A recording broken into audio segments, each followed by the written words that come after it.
जी अस्सलाम वालेकुम स्टूडेंट्स। अच्छा बेटा, आज हम लेसन नंबर 7 कर रहे हैं, प्रेजेंट परफेक्ट टेंस। इसका पार्ट 2 आज हम कर रहे हैं। इससे पहले हम पार्ट 1 कंप्लीट कर चुके हैं। उसमें हमने ये पढ़ा था कि इस टेंस की क्या पहचान है, इसको हमने ट्रांसलेट कैसे करना है, इसकी नेगेटिव कैसे बनानी है, इंटरेगेटिव कैसे बनानी है, नेगेटिव इंटरेगेटिव कैसे बनानी है, और इसके कॉन्ट्रैक्टेड फॉर्म्स वगैरह ये सब हम पढ़ चुके हैं। तो आज उसी सिलसिले को आगे बढ़ाते हुए हमने इसके यूजेस पढ़ने हैं। यानी प्रेजेंट परफेक्ट टेंस जो है वो कहाँ कहाँ यूज़ होता है, इस्तेमाल कहाँ कहाँ होता है। तो सबसे पहले इसके यूजेस में है, याद रखें, जो काम माजी करीब में मुकम्मल हुआ हो, यानी अभी वो मुकम्मल हुआ ही है जो काम। एक एग्जांपल समझिए, उर्दू का फिक्र है, उसने अपना काम मुकम्मल किया ही है, यानी अभी अभी किया है। He has just finished his work. ये he has just finished his work, यहाँ पे जस्ट जो है ये एक एडवर्ब है जो कि ये बता रहा है कि अभी काम मुकम्मल हुआ ही है।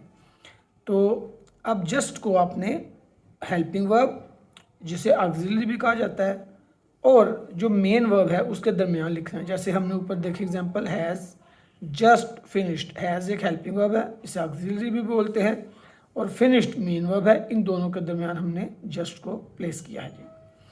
तो इस तरह ये हमने इसको ट्रांसलेट करना है।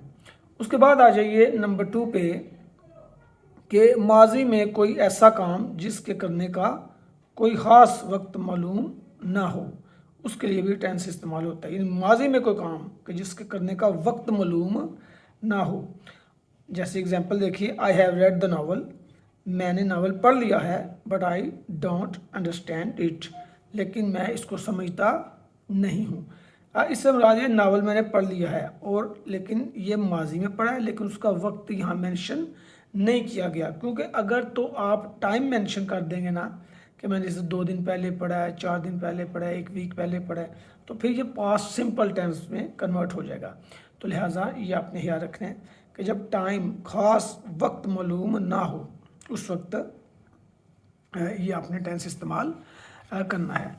उसके बाद स्टूडेंट्स नंबर 3 पॉइंट पे आ जाइए। नंबर 3 में जी, माजी का कोई ऐसा काम जिसके असरात हाल में ज़ाहिर हो। यानी काम तो माजी में हुआ है, लेकिन अभी तक उसके असरात ज़ाहिर हैं। अब आप एग्जांपल्स देखिए। Number 1, I have written the essay. I have written the essay, यानी ब्रैकेट में लिखा है नाउ आई एम फ्री, यानी आई हैव रिटन द एसे, मैंने मजमून लिख लिया है या मैं मजमून लिख चुका हूँ। इसका मतलब यह है कि अभी अभी लिखा ही है, और अभी मेरे हाथ में शायद पेन पकड़ा हुआ है, और मैं टेबल पे बैठा हूँ, और पेपर्स वगैरह मेरे सामने पड़े हैं। ये इसका मीनिंग बनता है। नंबर 2 देखिए, example, my car has broken down, मेरी कार ख़राब हो गई है। ब्रैकेट में इसको एक्सप्लेन किया, we have to take a taxi, फिर हमें एक टैक्सी लेनी पड़ी या लेनी पड़ती है। तो अब ये है कि have to take a taxi, जो हैव टू का एक अलहदा से इस्तेमाल होता है। ये जो हैव टू है, इससे एक अलहदा से इसका इस्तेमाल है, जो हम एक अलहदा लेक्चर में इंशाल्लाह करेंगे। लेकिन यह है कि माई कार हैज़ ब्रोकन डाउन, मेरी कार ख़राब हो गई है या ख़राब हो चुकी है। तो इसका मतलब ये है कि हमने टैक्सी फिर हमें जाने के लिए लेनी पड़ती है। राइट जी। अब इसका नंबर 4 पे आ जाइए। नंबर 4 में इसका इस्तेमाल हो इस तरह होगा कि ऐसा काम जो माजी में शुरू हुआ हो और हाल में अभी तक जारी हो।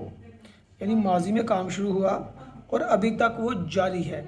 अब इसके एग्जांपल समझिए again, I have written a number of essays, मैंने बहुत से मज़ामीन लिखे हैं, और ये काम अभी तक जारी है, यानी मैं अभी भी आजकल एसेज लिख रहा हूँ। इसका ये मतलब नहीं कि at the moment of speaking मैं लिख रहा हूँ, इस वक्त लिख रहा हूँ, लेकिन इसका ये मतलब ज़रूर है कि मैं आजकल ये काम, मेरी प्रैक्टिस जारी है। I have written a number of essays, मैंने बहुत से एसेज लिख लिए हैं या मैं बहुत से मज़ामीन लिख चुका हूँ, और अभी इन दिनों ये काम जारी है। अब इसके बाद हम नेक्स्ट करेंगे जी, इसकी एग्जांपल्स के बाद हम ये देखेंगे कि इस टेंस में कौन कौन से कौन कौन से इस टेंस में कौन कौन से जो एडवर्ब्स हैं वो इस्तेमाल होते हैं। तो ये एडवर्ब्स हैं जैसे ever, never, always, occasionally, often, several times. ये सब एडवर्ब्स बतौर ख़ास इसी टेंस में इस्तेमाल होते हैं। अब इसकी दो एग्जांपल्स देखिए। Have you ever gone to Lahore, क्या आप कभी लाहौर गए हैं? येस आई हैव, हाँ मैं गया हूँ। नेक्स्ट एग्जांपल है I have never visited Australia, मैंने कभी भी ऑस्ट्रेलिया विज़िट नहीं किया है या ऑस्ट्रेलिया का दौरा नहीं किया है या ऑस्ट्रेलिया की सैर नहीं की है। तो ये स्टूडेंट्स ये इसके यूजेस थे टेंस के, ये रह गए थे। तो हमने उस दिन वीडियो की तवालत से बचने के लिए इसको हम अक्सर दो हिस्सों में तकसीम कर लेते हैं। आपने इस टेंस को जो पार्ट 2 है पार्ट 1 के साथ मिला के पढ़ना है तो आपको ज़्यादा अच्छी समझ आएगी। ओके, अल्लाह हाफिज़।